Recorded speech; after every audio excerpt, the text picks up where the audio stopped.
Hey guys, this is Illusion PODFIC, and today we're going to be reading Jason Todd's Terrible, Horrible, No Good, Very Bad Week by Slender Boo. This is Chapter 5. The Watchtower. Again. All Jason could hear was laughter, crackling laughter all around him. It echoed off of metal walls, punctuated by a crowbar slamming into his jaw that suddenly switched to a broken metal beam, hitting his legs, ankles, shattering his helmet in tandem with the crowbar, shattering his jaw. His surroundings flickered, switching between a dirty, rusted warehouse splattered red with blood and a prison cell covered in shrapnel and engulfed in crimson gas. He needed out. Out! Out! Jason shot up, heart beating out of his chest as he struggled to suck in a breath. He regretted moving instantly, head spinning so badly he nearly threw up. His entire body was sore, bruised and battered in all too familiar way. His ribs felt as if they'd been re-broken, every breath burning in his chest. His ankle burned similarly, a thick, itchy brace strapped around it. He brought a hand up to run across his helmet, fingertips brushing cracks and dips where bits of red material had broken off. He followed the cracks to the epicenter, where his fingers found a missing piece of helmet, brushing the cold plastic of his domino mask. He spied what he thought was the helmet piece on the ground, a faint red blob in an otherwise sterile gray environment. "You're awake?" Diana's voice said from Jason's left, startling him. Her voice was taut, sounding almost concerned. "How are you feeling?" He tried to look over to her, and luckily his vision had cleared up enough for him to recognize the red, blue, and gold Wonder Woman costume quickly, standing on the other side of the cell bars. "Why the fuck do you care?" A bit of green tinted his vision, a swirl of irritation stirring in his gut. "I'm sick of this shit. Just slap your lasso on me and ask whatever question you want, and let me sleep until Batman is back. We're going to hold off on using the lasso until you've recovered," Diana explained hesitantly. "For now, I just wanted to know what happened. No lasso, just from you." "What's there to know? You must have already interrogated Alan. And unless he lied about breaking me out in a half-baked plot to get his hands on a toxin antidote while high on the stuff, there's nothing I can add." Jason sneered. Diana just sighed, voice defeated. So he was telling the truth. "This toxin seems to be more dangerous than we thought." "Congrats, you finally figured it out. Can you kindly fuck off now?" he snapped. "Did you not ask Batman about any of this? He's been fighting Scarecrow for years. You don't need me." "We already contacted him. He's giving advice as best he can, but he can't do much away from Earth," she explained. "He's returning tomorrow night." "Cool. Let me sleep until then." Jason eased himself back onto the bed, turning away from her and closing his eyes. He found himself laying awake, though, memories of the day before playing in his mind. He couldn't sleep. Dick couldn't sleep. Go figure. It was Sunday night, specifically 3 hours before he was heading off into the Watchtower to contact Bruce, and he could barely think through the thick fog around his mind. Their plan was simple. Dick would go into the tower first, around midnight, hiding his arrival with some code Oracle added to the system discreetly. Chances were that he wouldn't see anyone in the tower. But just in case he did, he'd say Flash invited him up to check out the place if anyone questioned him. He'd find engineering control, plug in a USB that spreads a virus through the system, giving Babs remote access, and book it back to the Zeta Tube as fast as possible.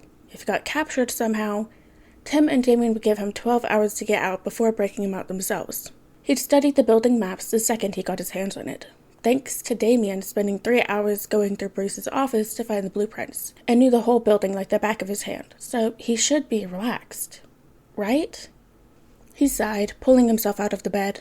He wasn't going to get any sleep before he'd have to leave, so he might as well get ready. Suiting up was as quick as usual, though he spent a minute fiddling with the new comm Tim and Babs had fashioned together. In theory, it'd work all the way up into space, but they hadn't been able to test it at all, so they weren't sure. He also slipped a new emergency beacon into his belt, one that would theoretically work in space too, but he doubted he'd need it. It was the Justice League after all. They wouldn't hurt him, he hoped. Other than that, he glanced at a family photo he had on his nightstand. It was taken maybe 3 or 4 months ago, right after Jason rejoined the family. It was a shot Tim had taken, featuring the entire family during a movie night. Jason had fallen asleep half-slumped on Dick. Bruce passed out in an armchair off to the side. Damian perched on top of the couch arms the entire night despite Duke, who'd been forced to sit on the floor after Steph and Cass had claimed the rest of the couch after he got up to get popcorn.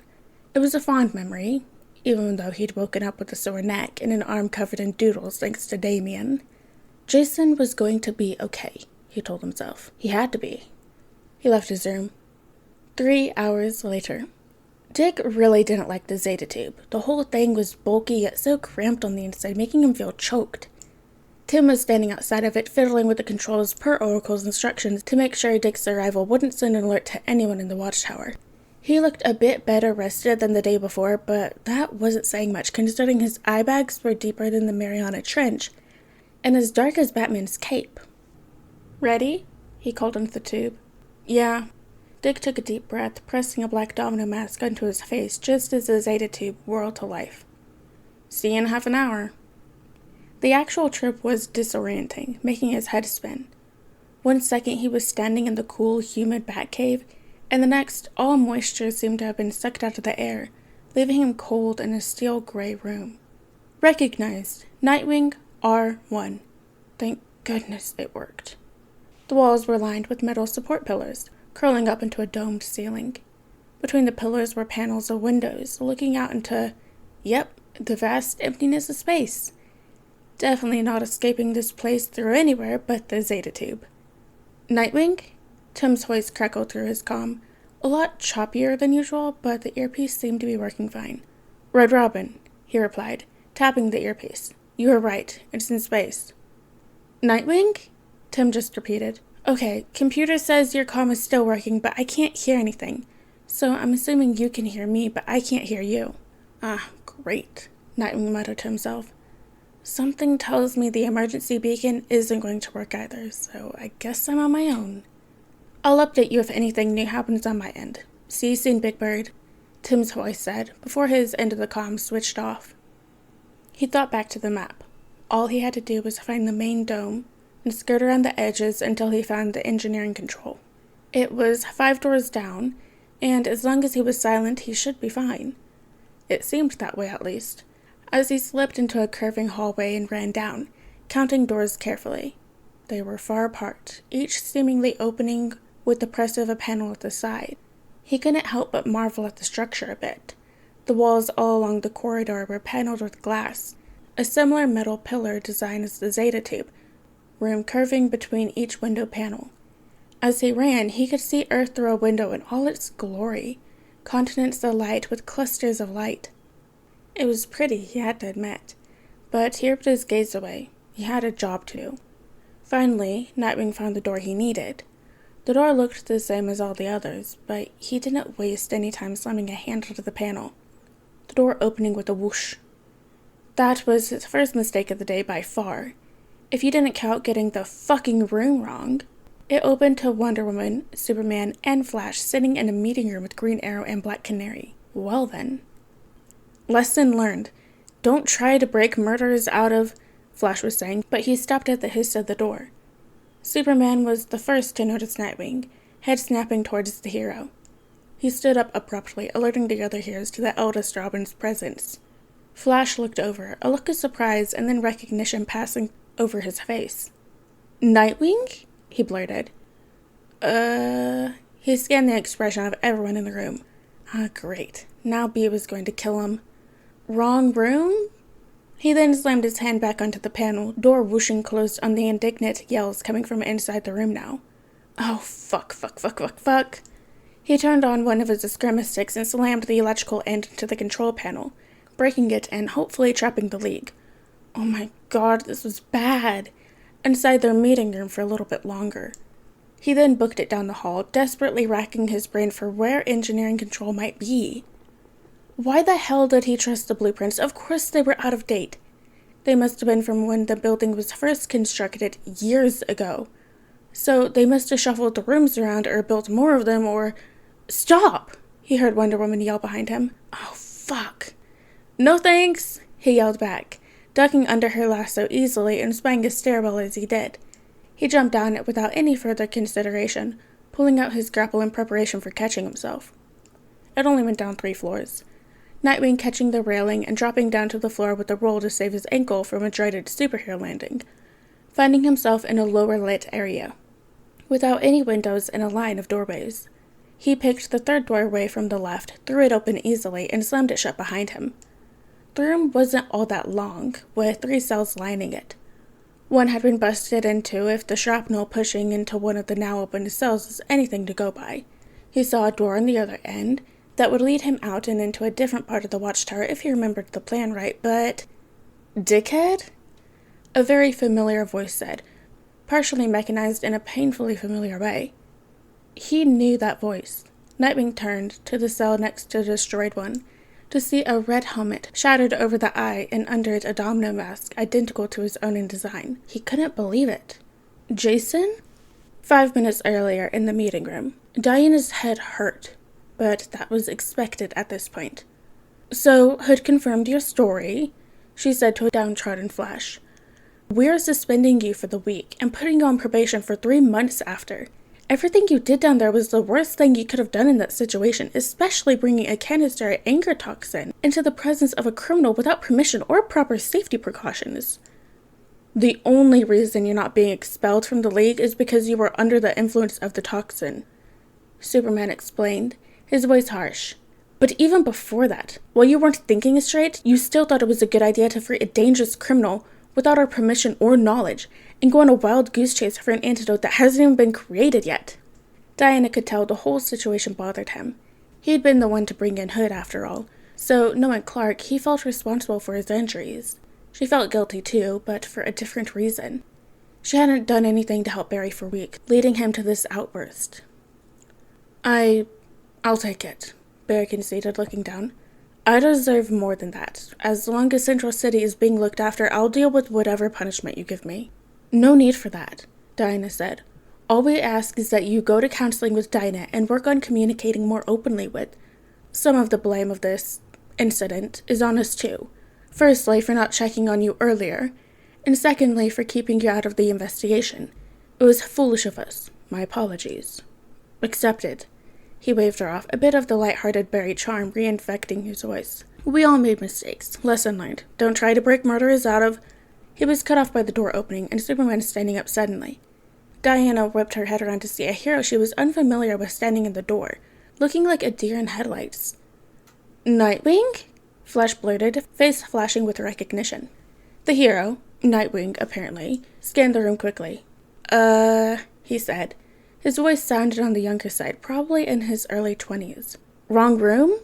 He then slammed his hand into the panel, closing the door on all of them, just as Canary and Arrow started to say something. Flash zipped to the door, only to find the panel shorted out. Sit back down, you're on probation, Diana snapped at him. She kicked the door down easily, just seeing Nightwing disappear down the hallway. Superman, with me. Canary, Arrow, get to the monitor room and check that nothing's been tampered with. She then sprinted after him, lasso in hand. Stop! She yelled as she caught up with him, throwing her lasso. It stretched towards him through the air, ready to capture him. No thanks, he yelled back, dodging the lasso. How the hell did he dodge it? His head snapped to a stairwell, leading to the lower levels. Without a second thought, he hopped down it, and by the time Diana caught up, he was gone from view. Damn it, there are tons of doors down there. She jumped down just as the door slammed closed. Superman, X-ray the rooms, she said as Clark floated next to her. On it. His pupils glowed a soft red as he looked across all the rooms. Shoot, he's right by Hood's cell. Fuck, she said on instinct. Language, Clark retorted on instinct. He's stationary, so we should be able to sneak up on him. She opened the door casually to see Nightwing fiddling with the lock. What the hell are you doing here, dickhead? Hood was saying, mechanized voice mixing with his actual one. Never mind that, I need to break you out, Nightwing replied, clicking the lock open and stepping into the cell. What the hell happened? Diana saw her chance and took it, slamming the cell door shut behind him. I see you two are familiar, she said simply, glaring at Nightwing as he turned around to look at her indignantly. I'm sure you wouldn't mind staying here then, Nightwing. What the fuck did you do to him? He hissed, slamming his hands into the bars with a murderous glare. His helmet is bashed in. How did you manage? We'll talk tomorrow, Nightwing. She cut him off coldly. So this Nightwing was on friendly terms with Hood. Just their luck. A criminal had managed to break into the watchtower. She turned, sweeping out of the room. In Jason's cell. Dick slammed his hands into the bars as Wonder Woman left the room, flipping her off for good measure. He fished the distress beacon out of his belt and pressed it 3 times, yet it didn't work. He expected it, but after the whole ordeal, it made him want to punch something. He was going to have a talk with Bruce about his choice of co-workers after all this calmed down. He turned to his brother, immediately crouching at his side. He was sitting in the bottom bunk of a bunk bed, looking dangerously injured if his hunched posture and splinted ankle was anything to go by. "What happened, Jaybird?" he asked, voice dropping to nearly a whisper. He didn't see any cameras or mics, but he couldn't be sure there weren't any. "Her and Clark," he spat the name as if it was poison, "found me when I was at the warehouse and apprehended me. Tried to escape, but Diana broke my ribs by slamming me into the side of a warehouse and hauled me back here." "Fuck," Dick replied eloquently. "Red Robin and I surveyed the scene and figured as much. Just, not that it was fucking Superman and Wonder Woman." "Yeah, well, I was surprised too," he grumbled. "Apparently Scarecrow's been busy distributing toxins in Metropolis and Central City. Flash got a ton of microdoses across the span of 2 weeks and broke a canister of anger toxin here. That's how that happened." He gestured to the destroyed cell. "He got your helmet?" Dick reached around the back of the thing. "I'm taking this off." "Nope." Jason caught his wrist. "I'm keeping the helmet on." "It's broken, Hood." "Well, too bad. Little Wing." Dick started, pausing for a second. "I just want to make sure you're okay. You've been missing for the better part of a week. Just put it back on before the League comes to interrogate us. That'll be tomorrow morning, so 6 hours. Jason mumbled with an exasperated yet noticeably fond sigh. He moved to the side, giving Dick space to sit on the bottom bunk next to him. Dick slid next to him, oh so gently prying off the helmet. His younger brother's face came into view. He didn't take off his domino mask for fairly obvious reasons, but even so he could tell Jason was bone-tired. He was too pale, sweat-soaked hair flopping over his forehead with the white streak reflecting silver in the low light of the room. "Can I touch your head?" Dick asked gently, shifting so that Jason had space to rest on his shoulder. Jason nodded wordlessly, leaning on his older brother like a sack of very injured potatoes. As deft fingers ran through his tangled, sweat-soaked raven locks, gently separating white hair from the dark surrounding it, he started to talk, partially to fill Jay in on the plan, and also filled the suddenly very tense silence. "RR and Robin should be coming for us in 12 hours, he whispered as Jason's eyes drifted shut, head against his shoulder. "I can pick the lock, but we wouldn't get very far without help. Not with your ankle." "I'm fine," Jason mumbled, voice already thick with sleep. "Sure, J-Lad." "Shut the fuck up." "Love you too." Yeah, dickhead. Love you back, I guess." Dick Grayson may have been stuck in a dingy cell in the watchtower for the next 12 hours, but he had his little brother back, and that was all that mattered. Alright guys, and that is the end of Chapter 5 of Jason Todd's Terrible, Horrible, No Good, Very Bad Week by Slender Boo. I hope you guys liked it, and I'll see you next chapter.